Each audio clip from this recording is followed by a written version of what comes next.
Okay, I think we've got a good critical mass here with us today. I'm going to go ahead and start kicking off. So my name is Winston Bowden, and I'm a member of the Sawmills team. I'm excited to be here today. I want to thank our partners, Finout, for helping us produce this webinar. And we've teamed up today to share some practical insights with you on how to get your observability costs under control, especially Datadog. By the end of the session, we hope you've got a better sense of what's driving those costs. And we also hope that we give you a few ideas that you can take back to your team. Housekeeping. So of course, we are recording this session. This will automatically be shared with all of you after the completion of the event. We love an active session. So if you have questions, please drop them into the Q&A box at any time. We're going to get to as many of those as we can at the end. We're aiming for about a 30-minute session. That's including our Q&A. And as I said, thanks again to Finout. This was a lot of fun to put together, and we hope that everybody here joining us gets a lot out of it. So with that, if we go to the next slide, we'd love to introduce our speakers. So we're very fortunate today to have two esteemed speakers with us. Zach, our partner at Finout, he is a strategic solutions consultant and a FinOps practitioner. He's worked with some of the largest companies in the world, like NVIDIA and Sony. After completing his master's in statistics, Zach spent 6 years in the FinOps space at Aptio and IBM, where he created the Cloudability Total Cost product. We're really fortunate to have him. Hey, Zach. Hello. This is my Datadog right here. We're glad you're here, and we're glad your Datadog's here with us too. And then from Sawmills, my colleague, Erez, is the Chief Product Officer and co-founder of Sawmills, where he leads the product strategy behind our smart telemetry management platform. He is a repeat founder with a background in developer tools. He was previously CEO and co-founder of Rollout, which went on to be acquired by CloudBees. Hey, Erez. Hey, everybody. Okay, so with that, I'm going to turn it over to Zach. Yeah, so hey, everybody. Pleasure to be here. We're going to introduce Finout and then introduce Sawmills. So Finout is an enterprise-grade FinOps company, actually the very first one in the entire industry to reach Series C. It was started by engineers that had trouble getting value out of their FinOps tool and finding one in the marketplace. But they came from another background as well in platform engineering. And they were also co-founders of a company called Logs.io, a modern cloud-native observability platform. So this intersection of FinOps and observability is actually built right into Finout's DNA, and you'll see that today. Our customers are some of the world's largest, and our platform is designed to provide this value at scale. Thank you. Yeah, so hi, everybody. Pleasure to be here as well. A few words about Rollout. Sawmills, we're a smart telemetry management platform. Basically, we manage telemetry data before you send this to the observability vendor of choice. At the end of the day, we've seen that telemetry data has grown exponentially in size. Companies are sending tens of terabytes of telemetry data daily, and that goes unmanaged. We came here to manage this, both from a cost perspective and a quality perspective. We recently launched a customer success story with Big Panda, and we've shown that we've cut their observability costs by 63%. Yeah, and happy to show you what we have. Awesome. So we've got a high-level slide or two for each software, a little bit about how they work, and then for most of this session, we'll be spending time in the actual software itself. So how Finout works. Finout is designed to connect to all sources of your infrastructure costs. So this is your AWS, your Azure, your GCP, your Snowflake, and of course, your Datadog. Then applying a series of patented and real-time allocation rules to normalize, categorize, and distribute spend and shared infrastructure to your organization's constructs like teams or cost centers or products for powerful FinOps outcomes. Outcomes like a single pane of glass for a team to understand exactly what they're spending, the value they're driving, and potential cost recommendations in the same place. Or the ability to budget and forecast hierarchically after some of those allocation rules have run. And of course, the ability to configure custom alerting for optimizations, anomalies, budget overruns, designed to simultaneously reach a large number of users, but also be customizable enough to be relevant and reduce noise. So with that being said, let's actually hop into our Finout product demo.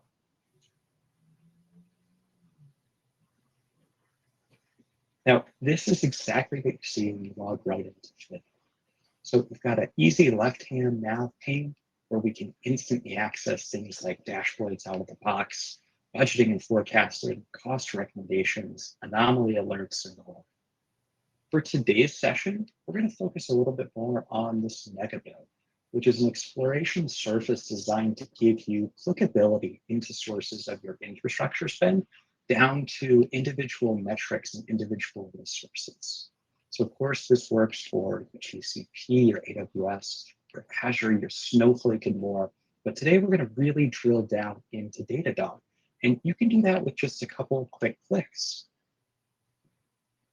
So now you're looking at the source of your Datadog spend by the various Datadog products. Products like your logs, infrastructure monitoring, various flavors of APM, even serverless. And these are all going to bill a little bit differently. So we have various things to consider as we look to actually optimize some of these products. Now, we can start with something like infrastructure. For most companies, this custom metrics is a huge source of cost because you can define so many things.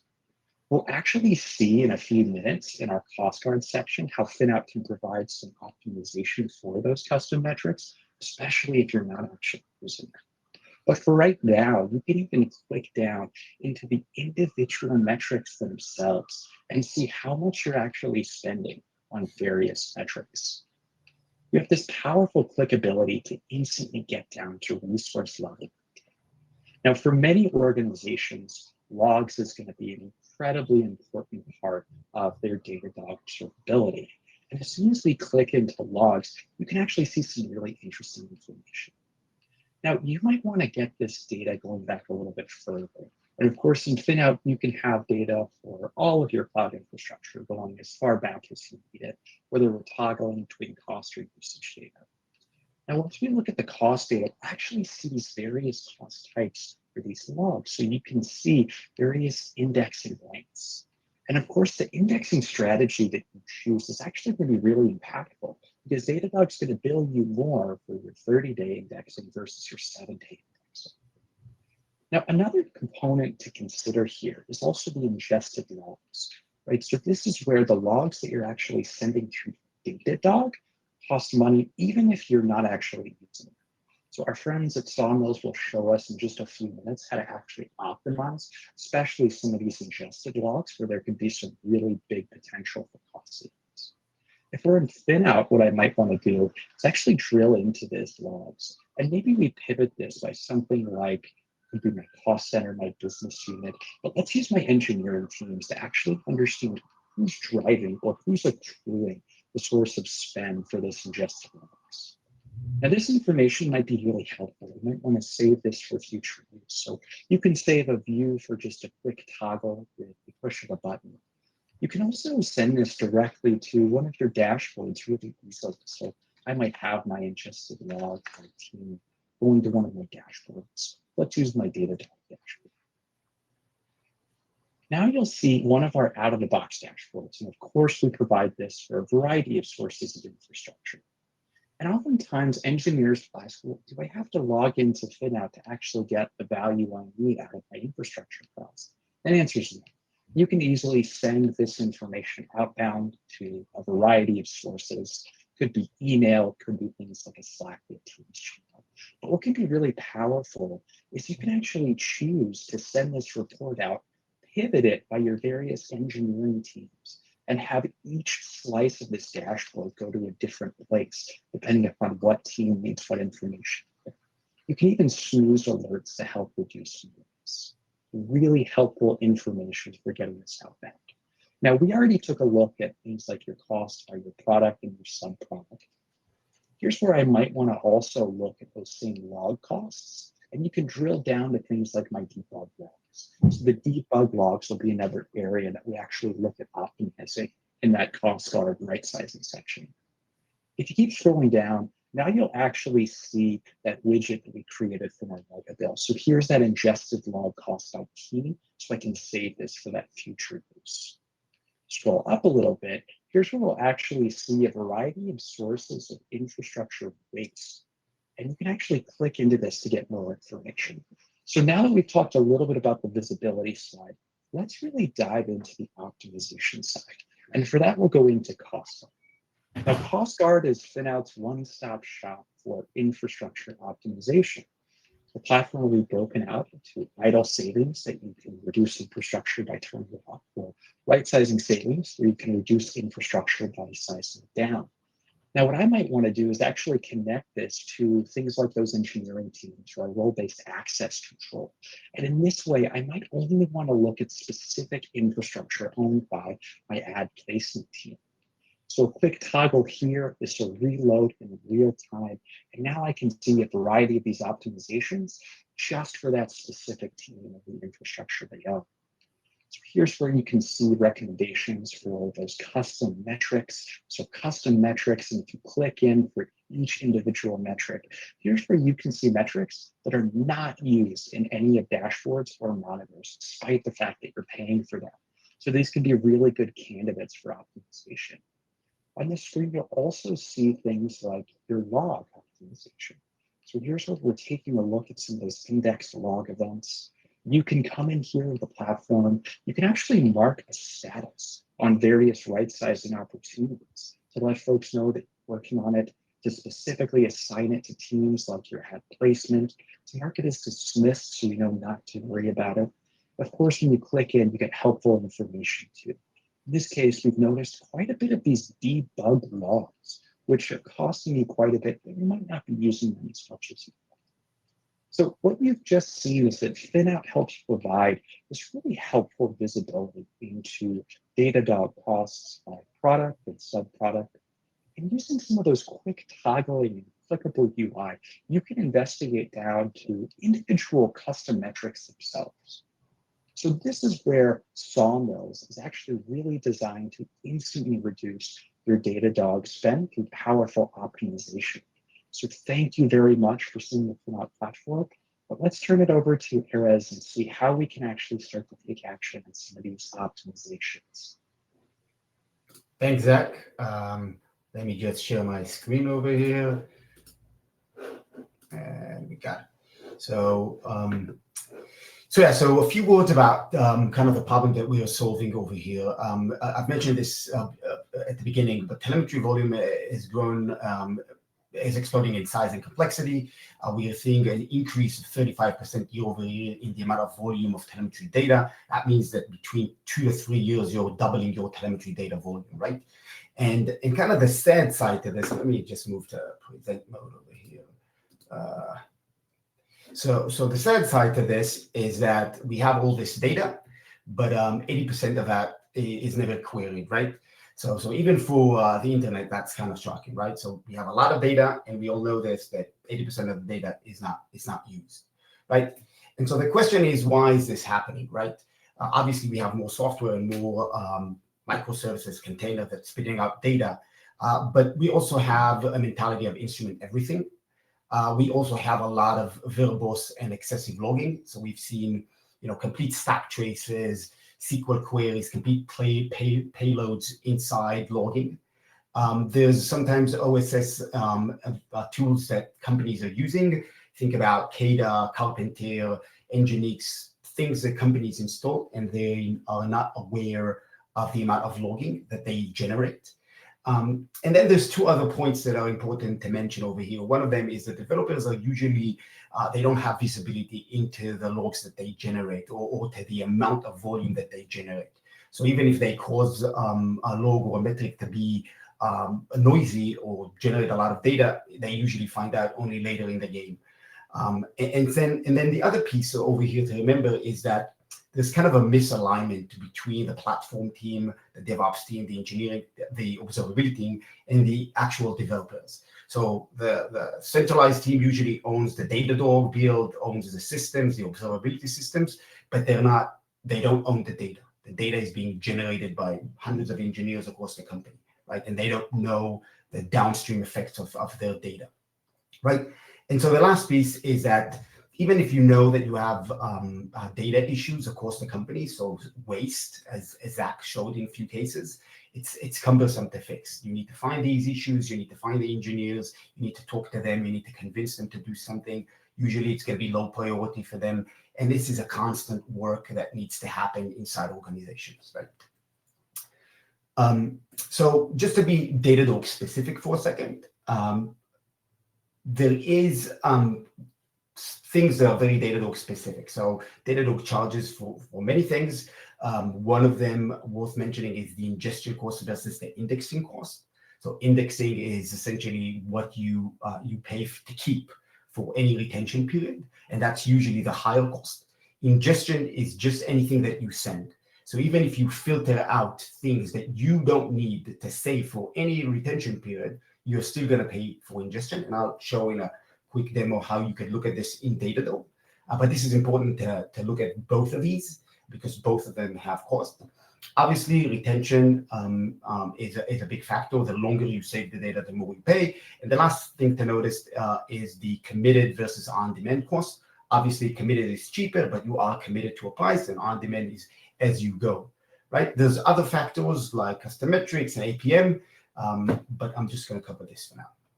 So let me jump to our demo, and before I jump to the demo, I just wanted to show something. This is Datadog. This is a dashboard you can find in Datadog, and I'll show this how to get to this dashboard. But you can see that there's a difference over here between ingested logs, right, and the index log, right? And over here they're the same, and you can see that there's 0 exclusions, right? So if we had exclusion from the index, you would see a difference between ingested and indexed. In this application, there's 0. That means that everything that we send to Datadog, we keep. And one of the easiest solutions that we came across is that companies that do a lot of filtering, they could actually reduce that to 0, the cost of ingestion. So let me before I jump to the demo, I just want to take you through one more slide. And this is just kind of an architecture slide, and I want to show you where the Sawmills fits. So Sawmills, again, is a smart telemetry management platform. We have an agent that sits on the customer side between the source of the data, application, containers, infrastructure, and the destination, observability vendors, Datadog, New Relic, Elastic, Loki, whatever the destination is. So we have an agent that sits on the customer side, and the data, the telemetry data, passes through the agent before it gets sent to the destination. Again, observability vendors. What we do is we analyze the data in stream, and we find these issues that are causing both cost and quality issues. And we surface those out, and we allow you to actually fix these issues in runtime. So basically, you can create data manipulation in stream and actually change the data before it reaches the observability vendor. And the whole point is to say that this is your data, you own it, you manage it, you decide what goes out of your network to the vendor of choice, and only a fraction of the data should actually leave your platform. So let me take you through Sawmills now. So this is the Sawmills dashboard. And you can see that I'm looking at number of messages. I can also look at volume, and you can see that we have, in the past hour, we have 1.8 million messages that we've received, and we've actually sent outwards 1.6 million messages. You can see that I'm sending this to Datadog. We've actually reduced the data volume that we're sending by 7.4%, and I'll show you how we do that. So this is kind of an overview. You can see the breakdown of the individual services that actually generated the data. Now I'm going to move to the Insights tab, and this tab actually shows you the issues that we found in the data, right?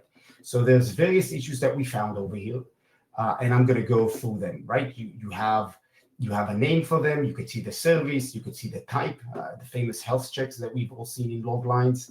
And then you could see the impact, both in message and volume. So this is the actual gigabytes in the last 24 hours, and this is the actual messages, and this is the percentage of the total of the daily volume, right? So if I click on one of those, we can see that Nginx has this pattern that repeats, and that is creating about 1 gigabyte, and which is 5% of our total volume, right? And I can see this over time, right? But the system also recommends that I sample this by 5%. And again, Finout shows you a lot of the data. We allow you to actually take actions. So I can actually preview this. And if I click on this, I actually see the raw data coming in. Again, this is live stream, so I'm connecting to the actual stream of data. So I can see the logs coming in. I can decide what's the percentage of sampling I want to have. So this is 5%. For the sake of the demo, I'm just going to do 50. And I can actually simulate what is this going to do. And you could see that I'm sampling about 50% of these logs, right? This is the famous health check, very low value, and a lot of teams don't need this data. And again, the other side of this is finding the engineer who owns this, convincing them to remove this, waiting for a code deploy, et cetera, et cetera. So now I can save this. And if I save this, I actually deploy this processor, this transformation to the live data stream. So I'm going to click OK. And essentially now I've deployed this transformation to the data. And you can see that I've just deployed this. This is a very simple example. There's other examples. So let me see if I have, so this is another example, I think, on Datadog. So if I look at this pattern over here, again, same service, a different pattern. I actually could use a different transformation over here. This is a very powerful one, an aggregation.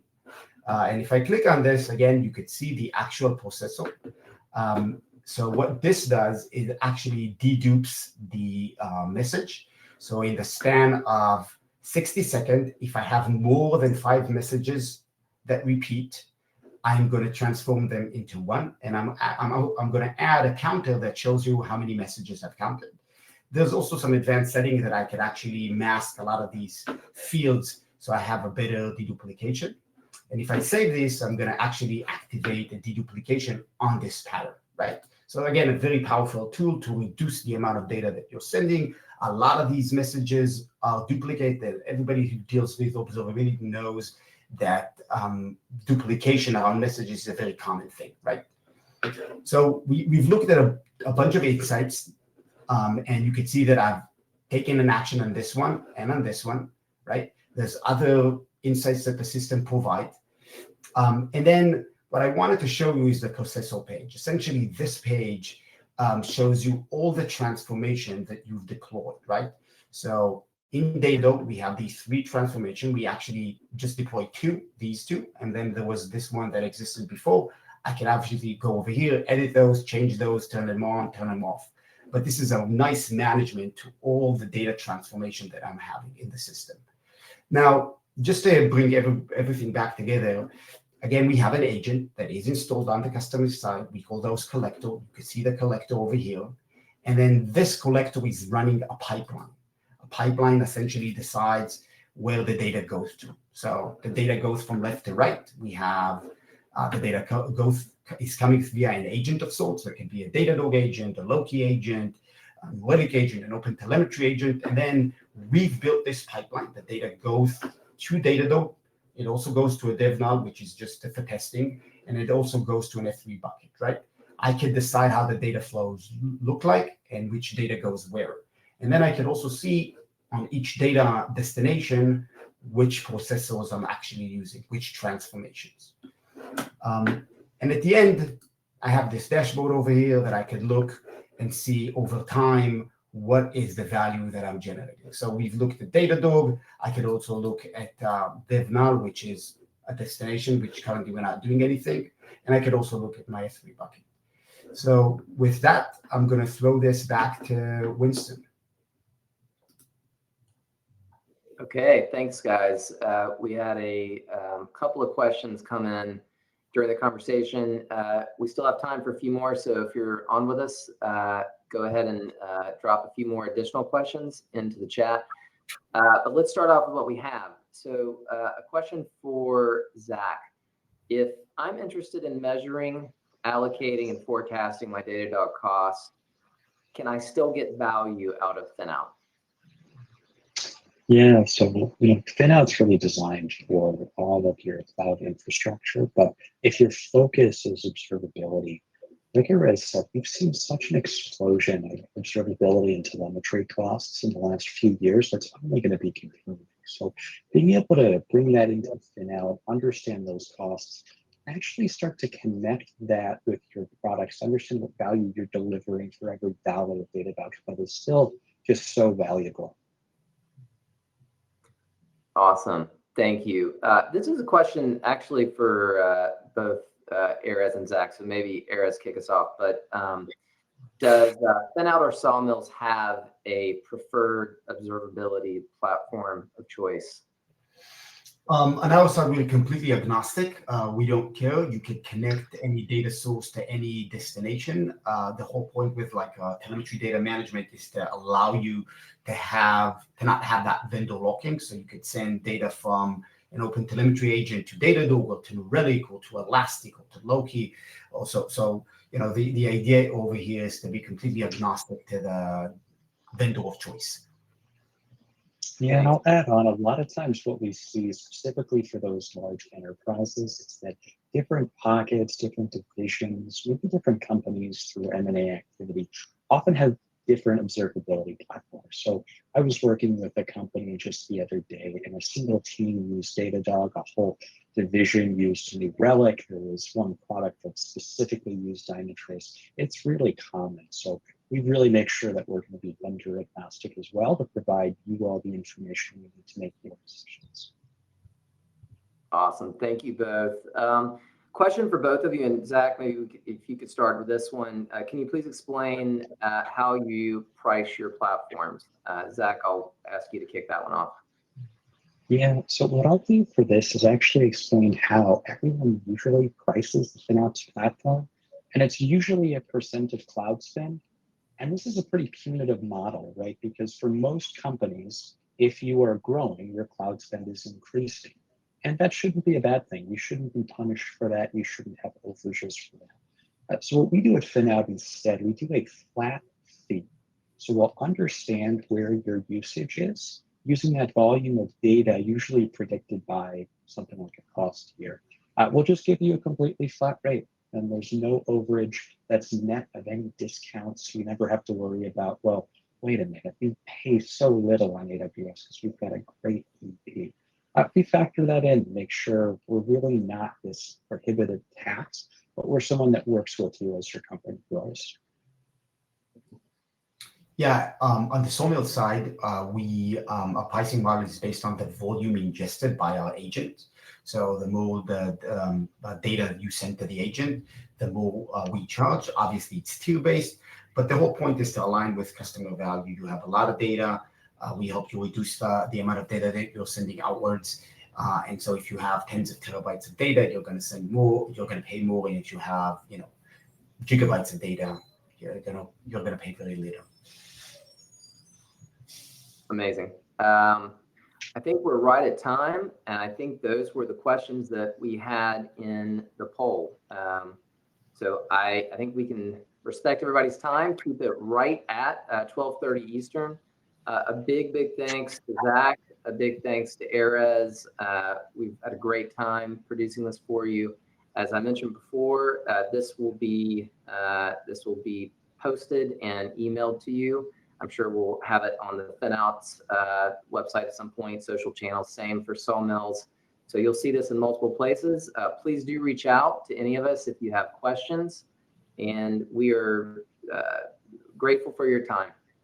Thank you so much. Have a great rest of the week. Bye, everybody. Thanks, Zach. Thanks, Winston.